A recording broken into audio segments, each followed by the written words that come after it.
Em um mundo de excessos, a temperança nos ajuda a pôr ordem no coração. Papa Francisco, na catequese desta quarta-feira, dia 17 de abril.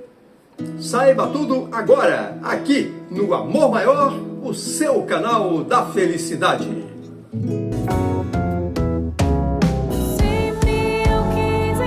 No ar, Vovô com o Papa, a catequese de Francisco.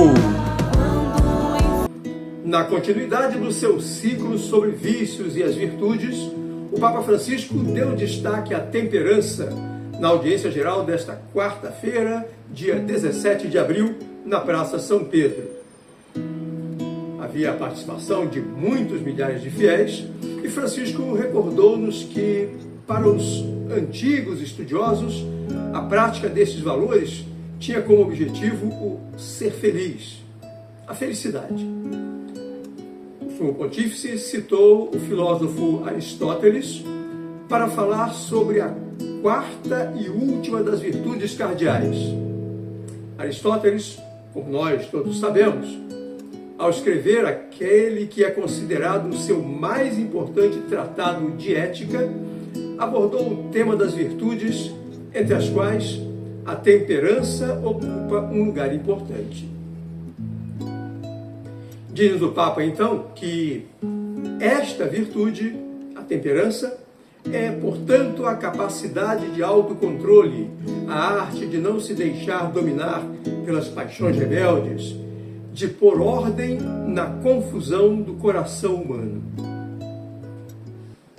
E para prosseguirmos, queridos amigos e irmãos, nessa nossa reflexão sobre esta catequese de Francisco, nós queremos lhes pedir, meninas e meninos, para abrirem o seu SIC, como fazemos habitualmente nas nossas quartas-feiras. Abram o SIC, o Catecismo da Igreja Católica, abram a sua Bíblia e uma Bíblia completa. Uma Bíblia como aquela que você poderá receber aqui, no Amor Maior, quando nós atingirmos os 1000 inscritos. Nos próximos dias nós vamos lhes contar como é que será feito isso, como é que você pode se habilitar a conquistar essa Bíblia. E você sabe, né? Uma Bíblia completa tem 46 livros no Antigo Testamento. Pergunta que não quer calar. Quantos livros compõem o Novo Testamento de uma Bíblia completa? Você já percebeu que esses números possuem um certo jeitão de spoiler, né? E é spoiler mesmo, hein? Talvez você precise disso, desses números, desses dados, dessas questões, para se habilitar às Bíblias que serão entregues por aqui. Ok? Bíblia na mão? SIC na mão? Continuemos a refletir sobre a palavra do Papa. E Francisco já nos convida a abrir o Catecismo da Igreja Católica, o nosso SIC, que sobre a temperança, lá no parágrafo 1809, nos diz que a temperança é a virtude moral que modera a atração dos prazeres e proporciona o equilíbrio no uso dos bens criados. E aí é o Papa que enfatiza que a temperança é, nesse caso, a virtude da justa medida. Ora, o Papa ainda nos conta o seguinte sobre a pessoa temperante. Em todas as situações, diz o Papa, ela se comporta com sabedoria, porque as pessoas que sempre agem por ímpeto ou exuberância, em última análise, não são confiáveis. Em um mundo onde tantas pessoas se orgulham de dizer o que pensam, você já ouviu essa frase por aí, né? A pessoa temperante prefere pensar no que diz. Ela não faz promessas vãs, mas assume compromissos na medida em que pode satisfazê-los. Observe então, meninas e meninos muito queridos, que o Papa fala de uma confrontação. E ele nos conta que, quando confrontados com os prazeres da vida, A temperança nos ensina a agir com discernimento. Textualmente, o Papa nos diz: o livre fluxo dos impulsos e a total licença concedida aos prazeres acabam se voltando contra nós mesmos, mergulhando-nos num estado de tédio. Ora, isso é um alerta importante que o Papa nos faz. E ele se refere também a coisas comuns. Ele se refere a impulsos, prazeres que se voltam contra nós. Alguns desses casos são fáceis da gente perceber. A bebida, leva ao alcoolismo. A gula, bem desenfreada, pode levar à obesidade mórbida, pode levar a questões cardíacas e circulatórias contra nós. E quantas famílias são vítimas de tantos impulsos e prazeres? A pessoa temperante sabe pesar e medir bem as palavras. Ela não permite que um momento de raiva arruine relacionamentos e amizades, que depois só podem ser reconstruídos com muita dificuldade. Há um tempo para falar, há um tempo para calar. Mas ambos exigem a medida certa, especialmente na vida familiar, onde as inibições diminuem, onde corremos o risco de não controlar tensões, irritações, raivas. E isto, amigos e irmãos, é válido para muitas coisas. Por exemplo, estar com os outros, estar sozinho.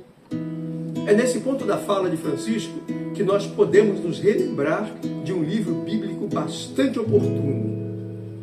Abra a sua Bíblia, irmão querido, irmã querida, no livro de Eclesiastes.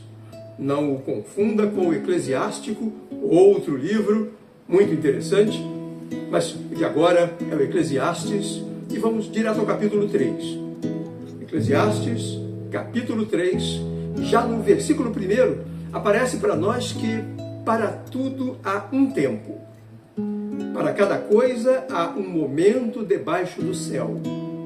E aí, Eclesiastes faz-nos diversas comparações com os tempos.